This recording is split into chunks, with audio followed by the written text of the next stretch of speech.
So first, let me again welcome all who are here today. Hope you're all feeling well and not too under the weather. And I would like to welcome, of course, Professor Yossi Sheffi of MIT. Yossi is a well sought after speaker under normal conditions, but now with the COVID pandemic, when suddenly everyone starts to think they know what supply chains are, his insights are extremely sought and valuable. Yossi holds quite a few titles at MIT. I met him as the director of the MIT Center for Transportation and Logistics, and I was also very lucky to have him as a thesis advisor. He's also a professor of engineering systems, professor of civil and environmental engineering, professor of the Institute of Data Science and Society, and an author of quite a few books, a few of which have become very, very relevant in the past couple of years. The books about resilience, which is a term that we keep hearing more and more about. And of course, the last two books, The New Abnormal, Reshaping Business and Supply Chain Strategy Beyond COVID-19, which was out in 2020. And his sixth and latest book, A Shot in the Arm, How Science, Engineering, and Supply Chains Converged to Vaccinate the World, out October 2021. Since Yossi asked that this introduction does not sound too long and like a eulogy, I will doing that favor, although there are many, many things to say. I will say that under his leadership, the MIT excellent, ranked actually #1 in the world program in supply chain management and logistics has expanded globally to many other centers that are collaborating with MIT around the world. Before we start, I will just add a personal note that where other people, myself included, look at the world around us, especially during the pandemic, and see fascinating stories or anecdotes, Professor Sheffi sees reasons and mechanisms and hopefully lessons to be learned. And with that, I would like to start with Professor Sheffi. How are you doing? I'm doing great, and it's really nice seeing you, Yishai. It's been too long, honestly. You should come and visit us. It's really been too long. So it's Thank nice you. Same here. So let me start with the stupidest question I could think of, and it pertains to the title of our talk today: how to fix the broken supply chains likened to Humpty Dumpty. And I will ask, is the supply chain broken? Okay, that's in many ways yes and no. That's an academic answer. Yes and no. In some sense, the supply chain is broken, in the sense that people today, in many countries, in particular the US, the shelves are not full. People coming to the supermarket, to the toy store, to a brand store, and then to a car dealer, they don't get what they want right away. This is a situation, this is a change from what it was in 2019, 2020 even. So in that sense, supply chain is broken, because we don't, this is broken is, wounded. Not quite broken, but wounded. It's still, it's working. It's working under extraordinary circumstances. In some sense, if we would have done a case study of what happens if certain things happen, which we can talk about, we would have said that we would be starving. In that sense, the supply chain is working. I mean, we have, under extraordinary situation and extraordinary difficulty, products are still getting to market, food is still getting to the table, and society still works. So in that sense, what supply chain managers and executives are doing is heroic. because they work under conditions that are unprecedented, really unprecedented. And this is an overused term. So in that sense, they're doing great under very trying circumstances. So that's kind of yin and yang on the one hand, on the other hand. So let me ask a follow-up question on specifically focusing on the term unprecedented. Now, the fact that this is unprecedented doesn't mean we couldn't prepare ourselves in some respects to things that we didn't know were coming, but we knew something might come. And I'm, of course, referring to building resilience in advance. Yeah. Okay, let's talk about this unprecedented. I wrote 4 books, if you want to look at it, out of my 6 books, my 7 books on resilience, on supply chain resilience in particular. And in all cases, it was a company issue. How does a company prepare in order to protect itself against some event, some disruption? All of these disruptions were limited in geography and time. They're limited in scope. Even when you talk about big ones like Katrina in the United States, or the big hurricane in New Orleans, or the Japan earthquake and tsunami and a nuclear disaster. Yeah, in Japan people consider was a huge one. It was not, in the sense that the shelves were full. Yeah, for about 2 months you cannot buy Audis with certain black color. So what? This was not a big deal. Within the supply chain, people had to work hard, but it didn't reach the consumer.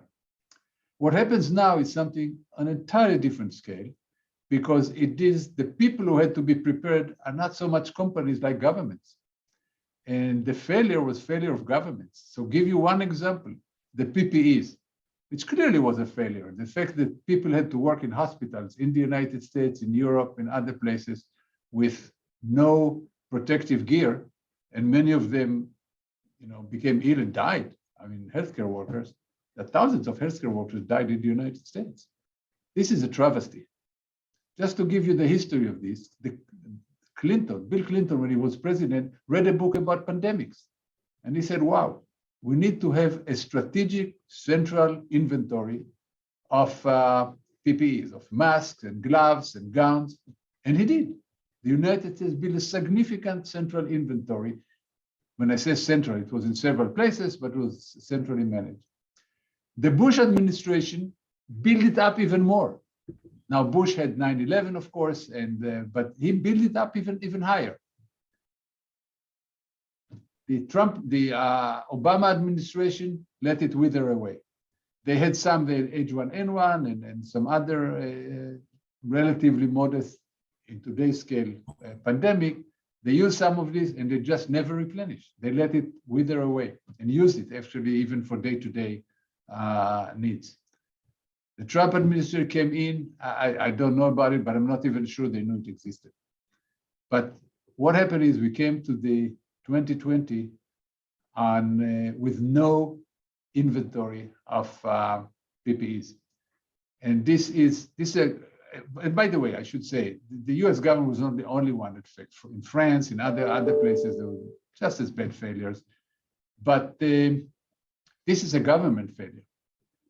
Taking care of the entire healthcare system is not a company mission. It's not part of a company does. So in that sense, it's also unprecedented in terms of who should have been responsible, who should have been more prepared. And it's not like there was no warning. In some of my standard presentation, I show the cover of Time magazine over about 12 or 15 years. And they're talking about the coming pandemics. They talk about they don't have masks. They talk about, in my first book on resilience in 2005, The Resilient Enterprise, I talked about the fact that there are not enough ventilators in the United States for a good-sized pandemic. It was just a line. It's part of many other examples how companies are not prepared, so even the government is not prepared. But it was, shouting in the wind. Nobody was listening. Bill Gates had talked about a few years before. There were, but as with companies and government, of course, everything is political, and there's very little incentive for government to think about the longer run, beyond the 4 years or the 2 years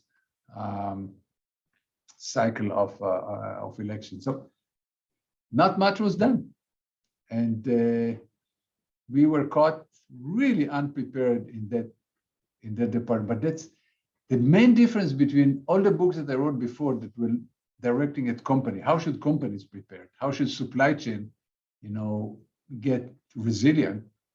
Is very different than governments in the world. That's what happens today. So I'm trying to connect this with the questions I see coming from the audience. So let me ask you about governments. So it's a two-part question. The first part is, what can governments do to alleviate some of the strain that's put on supply chains or shipping, etc. And the second part is counter to, I guess, the American way of doing things. And I'm saying this in a good sense. Can the governments actually intervene by not just changing regulation, stuff like that, but actually by doing things such as, I don't know, hauling cargo physically? Okay, I can take the first question. Will have a long answer because I have to start actually talking about the sources of what happened now. How did we get to this point? So I'll get to this. But can government influence by doing things? On the very, very margin, yes. Because, for example, in Massachusetts now, the National Guard is in hospitals, helping hospitals run the business, because hospitals are being flooded with COVID patients, and many healthcare workers are sick, so they're not coming to work. So so the governors all over the United States, I calling the National Guard to help. And then governor, when you have local big disruption, the way it's done in the United States is usually a state issue. So when you have a hurricane somewhere, yeah, the governor himself will get the National Guard to help with this. When you're talking about what's happening now, it's not clear that in the United States specifically it can be done, because it will. What happened now, it's not a problem of bottleneck in one place. There are bottleneck in getting stuff. Let's say container ship are coming. Okay, get the stuff to the shore. Getting it from the shore is a huge problem, huge delay getting the container off. Once you get them off, where do you put them? All warehouses around LA, Long Beach are full. I mean, so you don't have them. Trains are running. When you get stuff on the train, they get clogged in Chicago.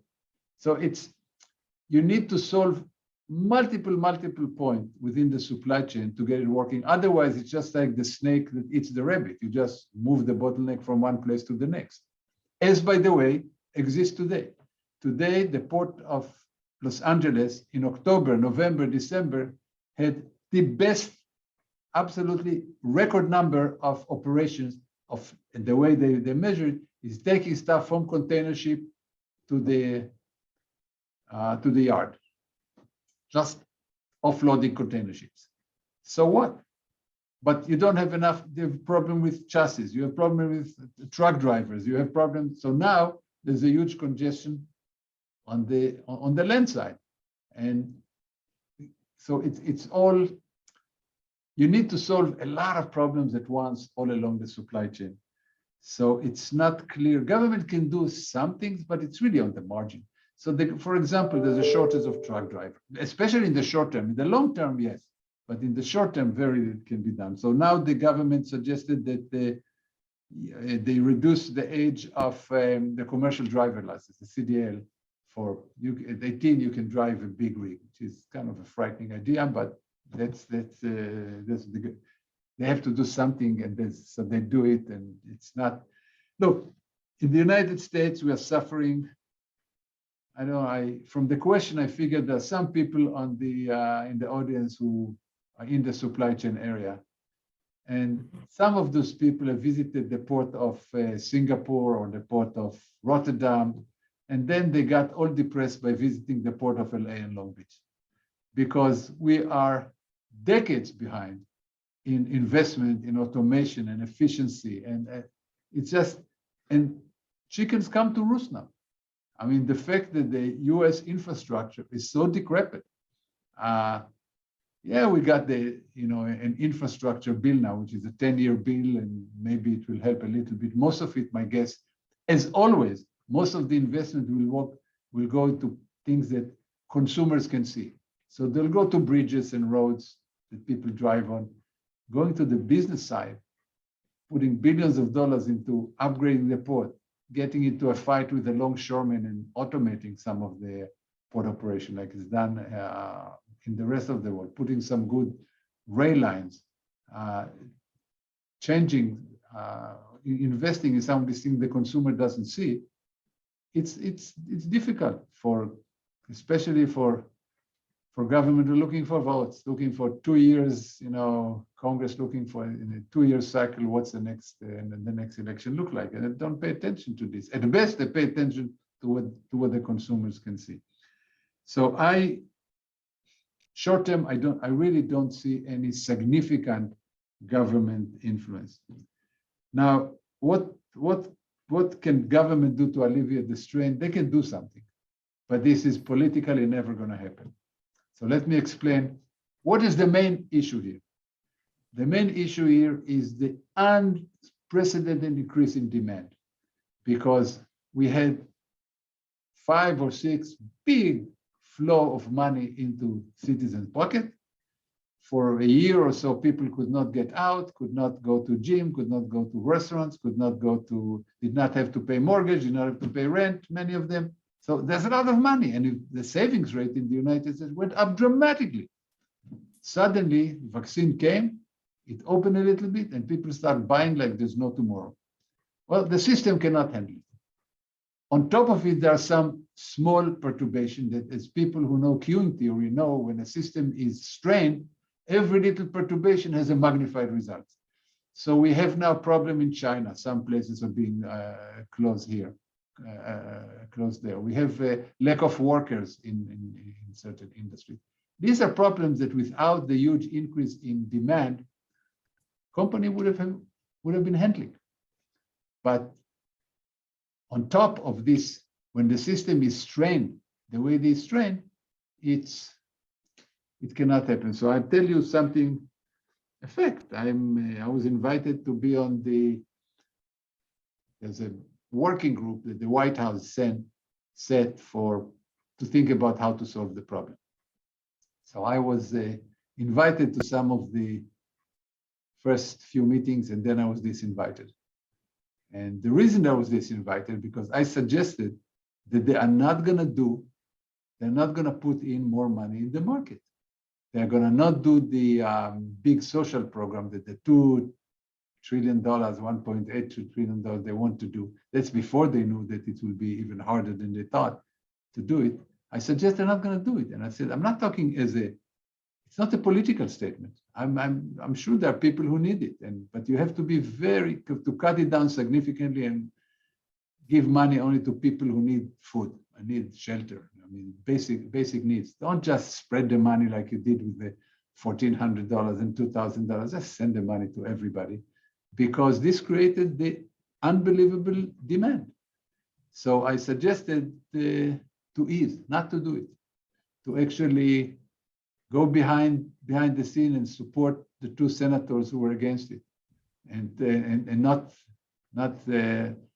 this was not and maybe delay the whole thing until by 2 years or so.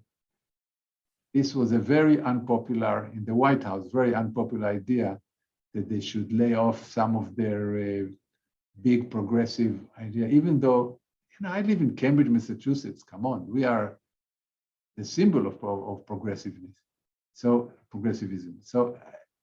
but it's not a question. I did not make it as a political statement. So you want to fix the supply chain, we cannot deal with this kind of demand. It's really interesting. In June 16, I'll misquote him, but the general idea is Powell, the chairman of the Federal Reserve, made a statement on Bloomberg.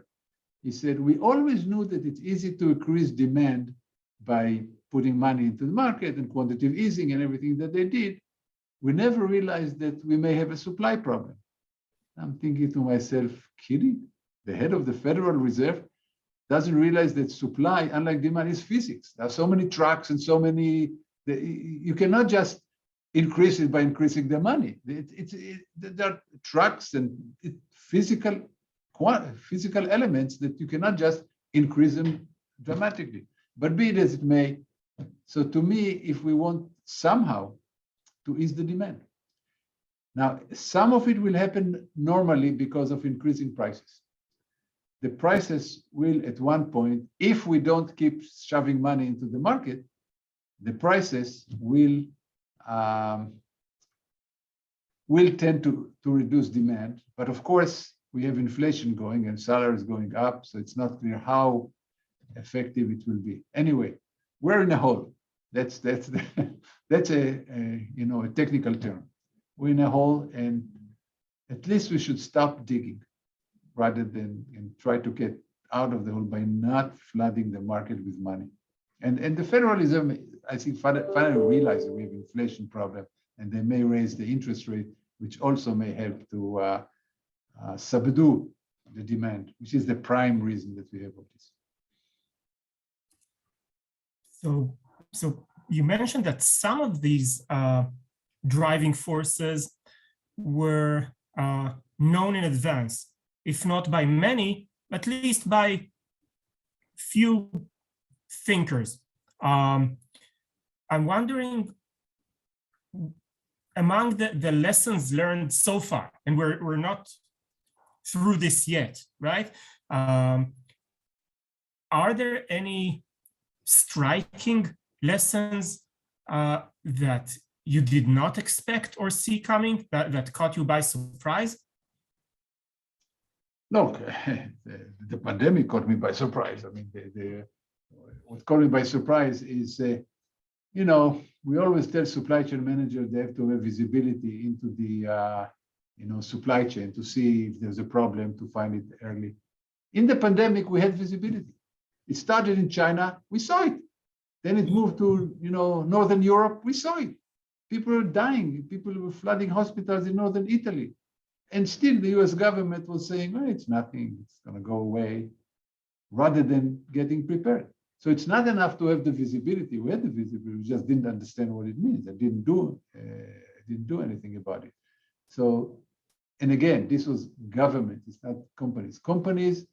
Many companies did do, and for example, Walmart and Target, some of them got their own vessels, small vessels, to go to other port rather than the big port to get their stuff going.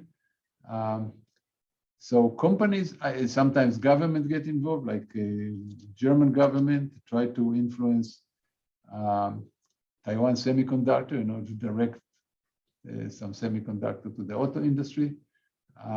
But in terms of companies respond. Companies were by and large caught flat-footed. Companies were doing. I was part in many drills, of companies doing, and I deal with Cisco. We did a pandemic drill. The pandemic drill started even in China, and but it never developed. It was pandemic drill. So what do? It lasted a month, and then it died down, and that was it.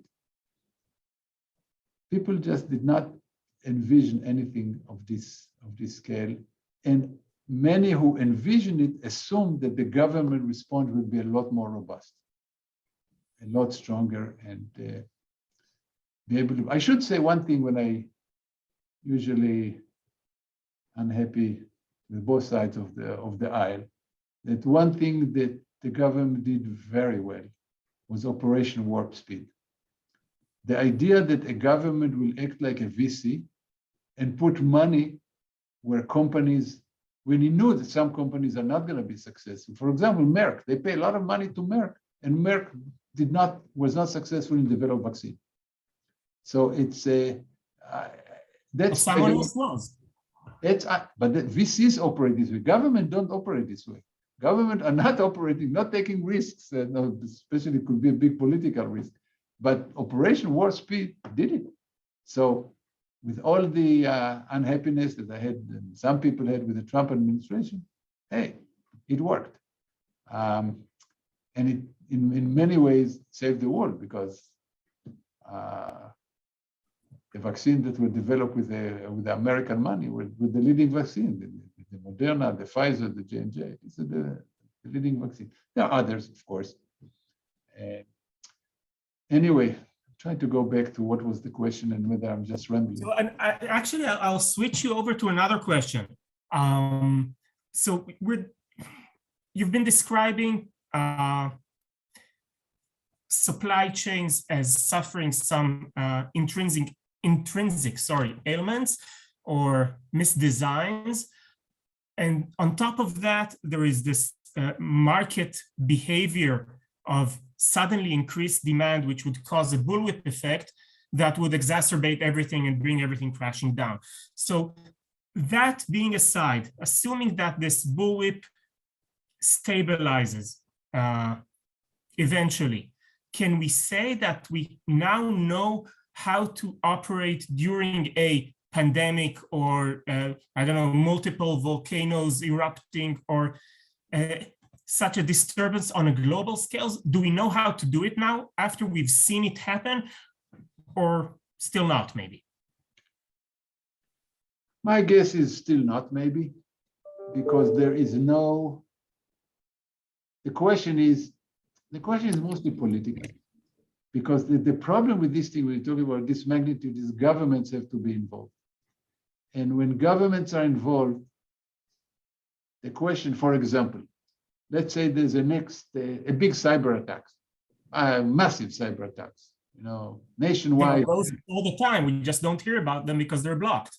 Yeah, but I'm talking about something that suddenly the internet goes down and credit cards don't work. Okay, So the United States will fall immediately into a recession. The question is, what would they learn not to be as understanding, and not to and be very judicial in giving money only to people who really need it, people who need to survive, and not create what we have now is the money bullwhip. Basically, suddenly there's so much money that people are just spending it. Especially, by the way, the rate of spending is not abating, because in part it is fueled by inflation expectation. People feel it will cost more next month, so we better buy it right now. So this is the system dynamic impact of the feedback loop that feeds inflation expectations. Now, in terms of what companies are actually, I think, by and large, pretty good at this. I mean, it's just that they right now don't have enough options. So, because for most disruptions, as I said, they are limited in time and scope. So you can always find another supplier, you can always find another route to bring stuff to market. Here, everything is so expensive, and so you don't even have enough of it. So it's when you have to wait for, I don't know now, 90 or 100 ships outside LA Long Beach and just wait for them. So you have all the containers that are sitting on the ship and all the containers that they use for warehousing in all the warehouses that don't have enough space. It's hard for a single company to do something about it, because it's global. So it's like asking a single company, what can you do about inflation? Well, not much. What can you do about rising prices? Not much. What can you do about shortages? Well, about shortages, you can try to be over time, to be a preferred customer, to treat your suppliers right. Give you one example. There's a driver shortage in the United States. It has been for quite some time. So we have a colleague of mine, David Correll, is doing research with truck drivers and asking them what will make it better? And it's not higher salary. In fact, higher salary will not make it better because many of these people if they make enough money, they like to take 2 weeks off and go hunting or whatever. So higher salary is not going to make it. What they want is to be treated better at the customer when they deliver the stuff, because they treat it in many places like dirt. They cannot allow to go to the bathroom. They're not allowed a cup of coffee. While the truck is spending 4 or 5 hours, they're being loaded, unloaded. They're not treated like human beings. And they said that's, and when you have small independent truckers, they choose not to go to these places. So because there's a whole network of truckers that tell each other what's going on. So unless they're desperate, they don't go. And right now, nobody in the trucking business is desperate. So some companies who have good track record are doing a lot less problems than companies that don't have good track record. So it's a lot of these things that companies can do. But again, it's not very few fixes in the short term. It's all long-term fixes. So this example you gave about the truck drivers actually reminded me of one of the first examples that they teach you at kind of intro to behavioral economics 101. They give the example of the taxi drivers. I think it was sometime during the 70s where there was a fare hike in New York City, and they considered it a natural experiment, quote unquote. And they expected, since the fares rose, that taxi drivers would be spending more time behind the wheel. And they found, to their surprise, that taxi drivers actually spend less time behind the wheel because a taxi driver has in his mind the amount of money that he needs to have the kind of life he wants. And once he gets that, he's going to spend time with his kids or have a drink or do something better than driving a cab. Let me give you another something related to this. Driving a truck long haul is not a fun business. You're out of home for a long time and all. Many of these truck drivers also work in the construction industry because you get a somewhat higher salary, not much, in many cases higher, but you are at home every evening. What I told, actually, another thing that told this working group at the White House is that get ready for what happened with the infrastructure bill, because you build back better, but you'll take a lot of truck driver of driving trucks to the construction industry if the construction industry will start booming. So anyway, nobody wants to hear it. All those things are internal. Most of them are internal to the US and the US government policy. But how about external, especially the interaction between different markets and different governments? And of course, I'm referring to China. Yeah. So I'm not even focusing my question. What about China? But there is something happening there, isn't there? Yeah. Beyond just commercial. Something that's happening there is that China is getting, a huge drive to be independent of the West, of the West, inside China right now, and they're trying to make sure they're technology independent. This can be seen as two ways. One way is they are preparing to invade Taiwan, and they know that there'll be a lot of sanctions and cut in supply chains, so they get ready for this. Another thing is. Okay, they just want to be not dependent on, from their point of view, the West is very unpredictable because leaders are changing all the time, unlike in China. So it's very, random. They don't know how to deal with it. So they think that you can just have this type of interpretation. Now, the question for Western firm is what to do with China. On the one hand, we see the calls for reshoring, getting back to the United States, but there are problems there. For example, one of the main problems, again, I do a lot of business in Mexico.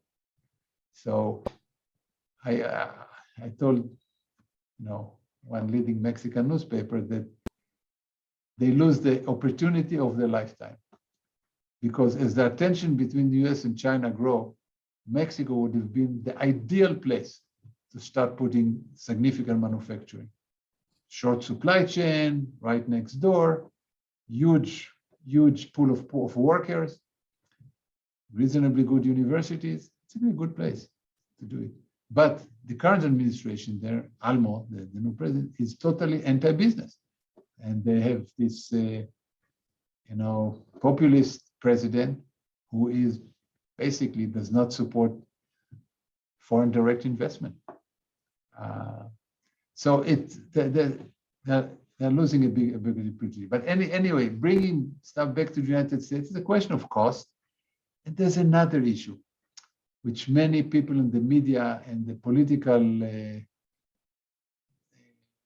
game don't understand. It's not enough to bring the assembly plant back to the United States. You need to bring the entire supply chain, because you have, the assembler making cars, making refrigerator, make whatever. But then there are people who make the parts, and people who make the parts for people who make the parts, and finally you get to materials. All kind of material that you have to mine from the ground. And there we have a problem. For example, China controls, about 90% of the rare earth minerals. You know which country has more rare earth minerals than China? The United States. Only we can't get them off the ground because of environmental laws and environmental pressure groups. And politicians are just not good at making, balancing priorities. So you have, one faction just to get green. And I want also clean air and clean water and worry about global warming. But you cannot, throw the baby with the bathwater. So the United States has to find a way to, for example, to start mining in some places. How do you do it? How do you compensate people? How do you keep it, environmentally reasonable? That's a challenge, but it needs to be done. Otherwise, all the talk about reshoring, as long as you leave critical part of your supply chain in China or in elsewhere, you're not independent. So in that sense, the Chinese are in a better position than the United States. They can get to be independent. Of course, a different regime and all of this. Not many of us would like to live in China, but it is what it is. I don't see it happening. And by the way, let's not forget another big thing. China is a huge market. Very companies can keep global footprint without selling in China. And when you sell in China, China is becoming more and more nationalistic. You have to be Chinese or partner with China. So companies will have to stay in China. I don't see it getting out of there. Yep, and it is again, as you mentioned before, an issue of physics, not just of politics. I mean, there is an ocean separating the two continents. Yeah. So it's and so I don't know. So you made a statement. I'm not sure what the question is. No, there wasn't so much a question, just a thought that wherever this goes, things still have to be shipped across that ocean. Oh, absolutely, absolutely. And by the way, some of my friends, Maersk is a big supporter of the center. They now have about 30 people here, as I speak, are very happy campers. They're making money hands over fist, buying companies, spending money, sending people to MIT for courses. So trucking companies, not airlines, but trucking companies, shipping companies are doing great. Huge margins, huge profits. once this pandemic is over, are we going to see some trend with China continue or change or shift? And is it going to be different in the US than in Europe? Okay, it's honestly, again, a political question. There's only one thing, or one of the few things that both Democrats and Republicans agree on, is they see China as a global competitor or enemy. They see a Cold War with China. So that's one of the things both Republican and Democrat agree on. So I don't think anything is going to happen. The tensions with China about human rights, about Taiwan, about the balance of payment are going to continue. So this is not a pandemic. It just got worse during the pandemic, but it's not a pandemic issue. So this will continue. Okay. I want to go back to something you said earlier about governments might not be too good at doing stuff, but companies are actually not too bad at managing or doing the best they can during such a crisis, as far as visibility and agility goes. How about, like we're talking here, and suddenly, supply chain management becomes a household term. How about the use of supply chain practices? And actually, it's a mode of thinking. Has that finally became a household term? Well, look, it wasn't so much before, was it? I mean, people didn't always know what it is, or didn't always, supply chain professionals weren't the highest paid in the company. Let's say that. Yeah. Look, another one of the few better things that happened to supply chain managers, supply chain became a thing. People used to ask my wife, "What's your husband doing?" And until January 2020, she used to say, "Does research in supply chain." He said, "What is it?" Nobody says, "What is it?" anymore. Ask her, say, "Oh, he's working in supply chain." That's immediately have a lot of questions. When are we going to have enough this and enough that? So sure, supply chain is becoming, people recognize what's behind the scene, how this stuff get to the supermarket shelf, how to get to the store, how it gets to your home.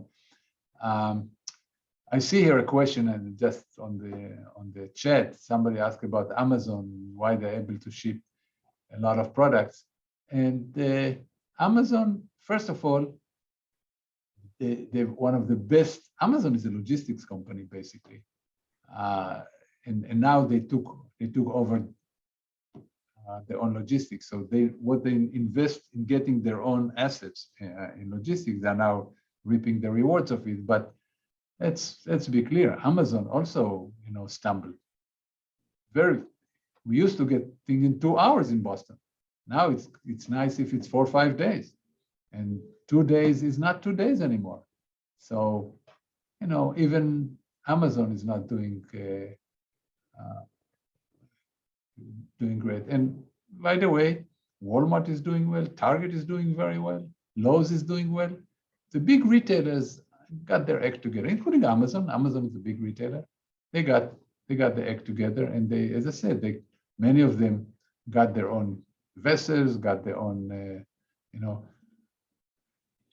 Walmart has its own, tens of thousands, fleet of trucks of 10,000, tens of thousands of trucks. It uses also a trucking company, but it also has its own trucks. So these people are doing okay.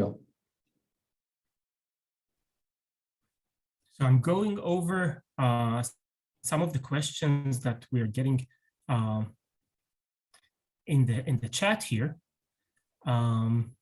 And there's a question here. What would you say are the 3 to 5, let me get the phrasing correctly, top pain points? And in particular, is there an order in which they should be addressed? The pain point, well, we talked about before. Right now, of course, we talk about shortages, prices, inflation, and they're all tied to each other, of course. So dealing with the shortages, we need to reduce the amount of money in the market. And this will be done by the Fed stopping a lot of what it is doing now in terms of quantitative easing and putting a lot of money into mortgages and stuff like this. Just stop doing this. Now they cannot stop it abruptly because it will shake up the market, but they're talking about it. But at this point, they're just talking, they're not doing that. Talking about 4 times increasing the interest rate by 25 basis points each time. But so far it's just talk. And so they should start doing something. In terms of, because dealing with the physics, very little can be done. So I think addressing the amount of money in the market is the number one thing. That's to me eye-opening, because I'm thinking of myself as someone who has the word supply chain on their LinkedIn page, right? And I have to admit that when thinking, I was kind of, maybe not blindsided, but kind of narrow-sighted. I wouldn't put, until now, I wouldn't put that as the number one item on the to-do list or the not to-do list. So to me, that actually answers the first question I asked. What is the most striking realization? I'm like, wow. What else do we have? We have actually a lot of questions. Lots of questions. Yeah. If it's fine with you, would it be fine with you if we extend this to 1:15? Sure. Okay. Excellent. So we will do that. By the way, I should just mention that it's fun to me to read because I see a lot of former students, in the chat room. Nice. Okay, go ahead. So of course, if you feel like there's a specific question that you really want to answer, don't wait for me to ask it. Just one comment. It's Diane Tromer asked, in terms of next time, isn't there a degree to which we need to be realistic about the fact that the global multi-year cross-industry disruption is going to impact people? It's naive to think that we can avoid the negative effect. I completely agree. But I'll add something to this, that we should not be, companies, government should not be fighting the last war. The next disruption can be very different. As I said, think about massive internet down, massive cybersecurity attack, massive sustained supply chain cyber attack. No credit card, no email, no Amazon, no, everything is exactly, the old strategy is exactly the opposite what we did during the pandemic. So, okay, and one can think about other things, but I should tell you that pandemics in particular, years before, when I wrote the first book on resilience, the Resilient Enterprise, I mentioned that I was part of tabletop exercises in some of the national lab, Los Alamos, Sandia, and it was clear that the thing that can destroy societies is not, or the United States in particular, that's what they were looking at, is not a nuclear bomb in New York, as bad as it's going to be. It's a pandemic. At the time, they say it's a bad pandemic that does not show any symptoms until everybody is infected.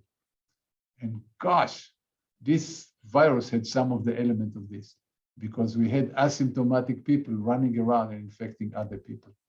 And this was something that was never seen before. In fact, in my book, I described the German scientist, a woman who argued, I remember, don't forget her name now, who argued vehemently was January 2020 that asymptomatic people can infect. She was laughed at. The Swedish government attacked her. The French government did posters saying that she's wrong. She insisted that she had data and she saw it. So people just couldn't believe that this can be as bad as asymptomatic people walking around and they don't even know that they're sick and infecting other people. That was the It brought back the books I was working in 2002, 2003, 2004. This was the nightmare scenario. And we were not quite there, but had some element of this. So I have to ask a personal question. When you heard those terms of asymptomatic people walking around infecting, and you were thrown back to that tabletop exercise that you've been through. Not many people have been through such an exercise, but you have. Were you scared when you heard that term being used again? Yeah, I heard it when I was scared mostly when I saw the lack of US government response. I mean, when I realized for the first time that we are totally unprepared, that people don't have masks and PPEs and ventilators, there's nothing, or not nothing, but there was short by a lot. This was scary. When I saw that, okay, this is happening, and yet we're just not taking it seriously. And how about now? Well, now people are, first of all, we put the, look. Well, I mean, personally, still scared? No, not scared because it's, look, but it's unfair to say. I'm one of these people who can work from home.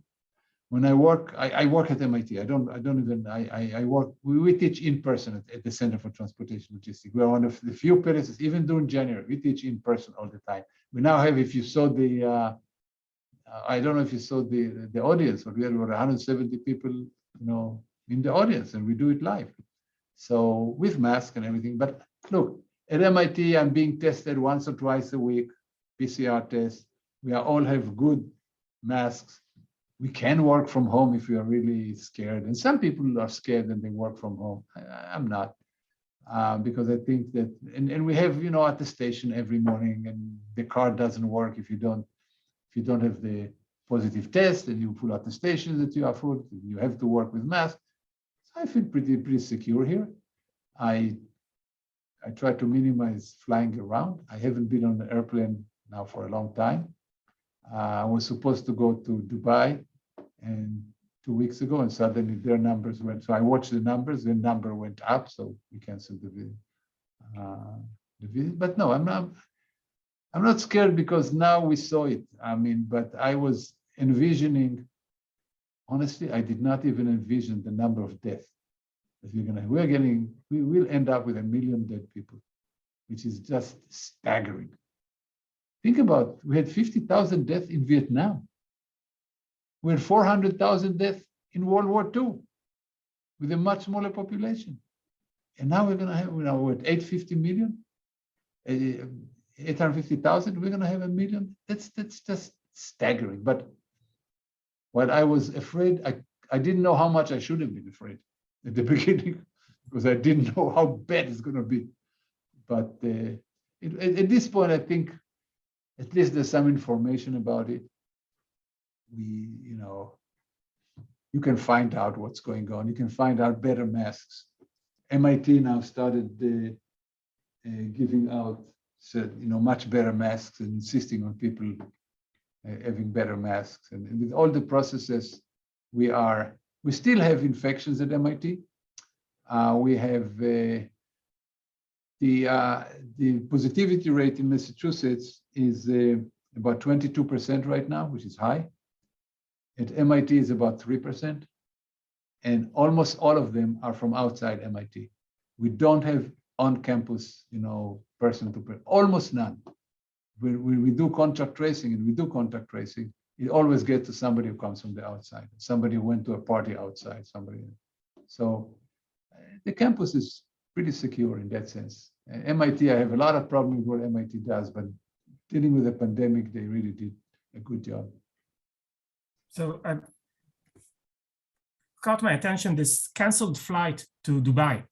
So correct me if I'm wrong, but I'm assuming that post-pandemic, some business practices are going to change. Nobody's going to fly halfway around the world anymore for a 2-hour business meeting, then fly back. People got this new Zoom thing working, discovered that it works. good enough sometimes even better than actual physical meetings, surprisingly enough. So I would imagine things would not go back to the way they were because they're more efficient now. Are there instances of supply chain practices that would also not go back to the old normal post-pandemic? Okay, let's first talk about airlines because I deal with a lot of airlines, and several large US airlines are starting to shrink the business class because they think that while tourism and leisure travel will continue and actually even grow after the pandemic, they think exactly that business travel, people going to business class, which used to be bread and butter of Delta and American and United, they think this is never coming back or not coming back for a long time.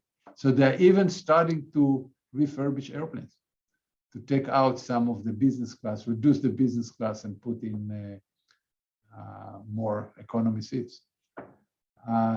So this is certainly changing. There's some other big changes in society in general before we talk about supply chain. I think that one of the big pluses that came out of the pandemic is remote healthcare.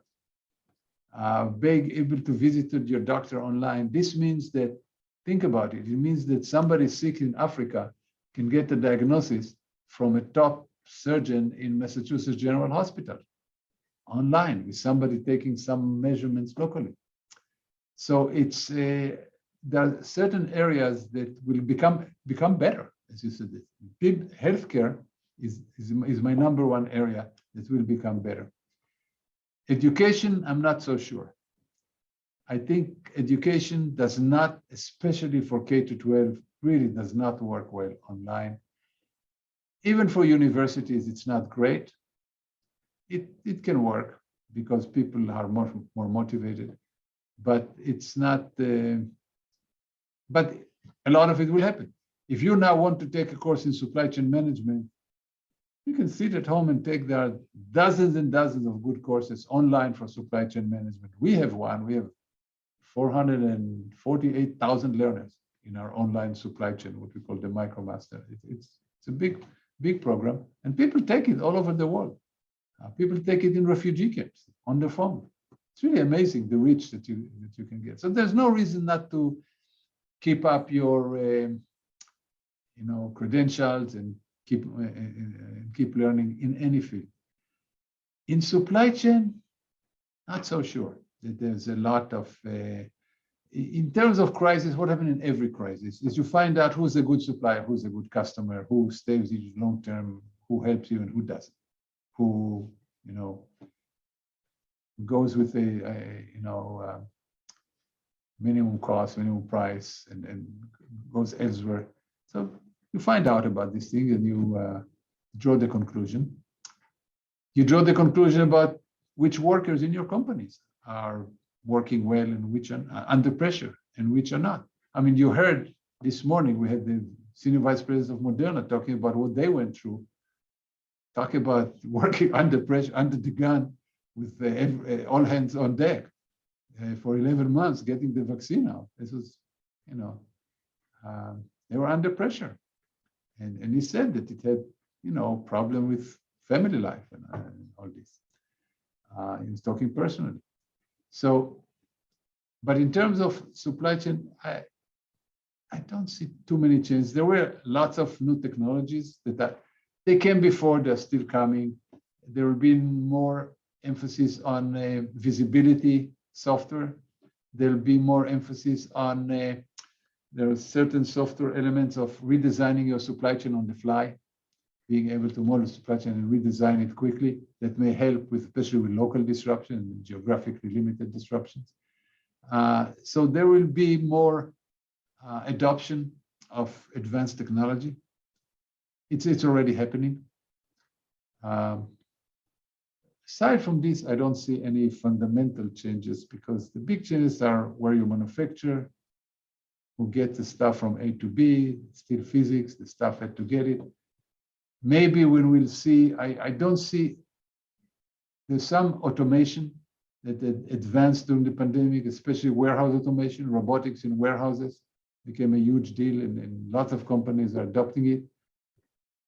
Automotive, you know, talking about the autonomous trucks, it will take a while because as long as you have to share the road with passenger vehicles, there'll be always social resistance to this. So I don't know how long it's going to take because technology exists already, but it's hard to get society to the idea. Give you an example. A 777, 787, they're basically drones. They can fly without a pilot. Talking about as a fast pilot 50 years ago. Those are drones. They can fly without any pilot. Would you go on an airplane without a pilot on it? Well, apparently I have. It appears that the thing was flying itself. The pilot was doing the takeoff, but the landing was actually done automatically, and the pilot was just chilling in the cockpit. He wasn't really. I mean, yeah, but he was there job with a lot of responsibility, and he was. I would imagine with his hand on the shutdown button for the autopilot. But those things are flying themselves. Yeah, they are flying themselves, but yet people are not comfortable. I don't believe people will be comfortable getting on an airline without a pilot. So or a train without a driver. Or driving on a road when robots are running around and they don't know how to deal with them. Anyway, let's continue. Let's continue. Why don't we finish, maybe not with a big philosophical idea, but actually with small concrete examples that might, instill optimism. I liked the question I see here about, can you give examples of companies who actually excelled in their supply chain actions during this pandemic? We talked before about companies. We talked before about the big retailers in the United States who were able to bypass. Many of the food companies, groceries, did okay. We're able to, but then again, a lot of it is local. Most of the food in the United States, people are worried about I saw some question before about meat and supply chain that involve people. It's actually not a problem in the United States in particular, because what people don't know is the United States is the fourth largest exporter of meat in the world. I mean, very closely after Brazil and Argentina. I don't remember who was the third, but so there's enough meat and meat packing capacity in the United States to withstand a plant being shut down, as long as not all the plants at the same time, but having a burst of pandemic at some places. But let me, if you don't mind, let me finish on another subject, and this is the relationship between pandemic and sustainability, because it's. I used to be. There's a pessimistic and optimistic. The pessimistic side is that people are not going to agree that all this Glasgow and Paris agreement and all this is just nonsense. Why? Because think about 40% of the people in the United States don't believe there's a pandemic. Or 38% don't believe you need masks, don't believe that you need to be vaccinated, with almost 1 million people dead, and neighbors and loved ones are being sick all the time and in hospitals. So these people don't believe the risk that they see in front of them. How do you convince these people to change their behavior for risks that are decades in the future? Not going to happen. So the whole idea of European flight shaming and getting people to grow vegetables in their backyard and all this, just not going to happen. So I'm very pessimistic about real actions in terms of global warming and sustainability, despite everything that you hear in the news and companies making statements. With companies, when everything is said and done, a lot more is said than done, because they make statement, long-term commitment. Who knows if they'll do it or not? But let me go to the positive side. There are technologies in the lab now and beyond the lab that can take greenhouse gases out from the air. So if the United States or many countries will invest a fraction of what we invested in helping the economy and developing the vaccines in this type of technologies, we will have solutions. Now, everybody laughs when a professor at MIT talks about technology, but I really believe that the solution is not going to change people's behavior, or the most part, they're not going to change. It's technology. And when I tell them this, and all my students who are young and idealistic tend to be very angry, I just ask them how many of them buy on Amazon. You know, because when you buy on Amazon in Boston and they get the package to you in 2 hours, literally 2 hours, you know that it takes them an hour just to find the package in the warehouse, and then takes them an hour to drive to you. They cannot build an efficient tour and get there. It's just one van gets right to you and deliver. It's very, very dirty. I mean, in terms of greenhouse gases. Yet people love it. They do it. I want it tomorrow. I want it the next day. So few people do, delay, even though Amazon give them some incentive to do it. People don't do it. So I think the solution is technology. There are technologies that carbon sequestration that can take carbon out from the air. And this will be the ultimate, I believe this will be the ultimate solution. And the money is there. We saw that the money is there. There's so much money into fighting the pandemic and helping the economy. Trillion, we're talking about trillion. We used to think that billions is a lot, is a lot. Now we're talking about trillions as if it's nothing. Well, $1 trillion is still a lot of money. So, but if we put a fraction of this into some of these labs and some of these places develop carbon sequestration, take carbon out from the air, I think at the end, this will be the solution. Anyway, let me stop here and turn it back to Yishai. Well, I'll do the same. And thank you so much for a very, very interesting chat that to me was popular, was eye-opening. And with that, I would turn it to Larry. Yishai, thank you very much. Professor Sheffi, thank you. There was a really spectacular discussion, broad-ranging, and I think very appreciated by all.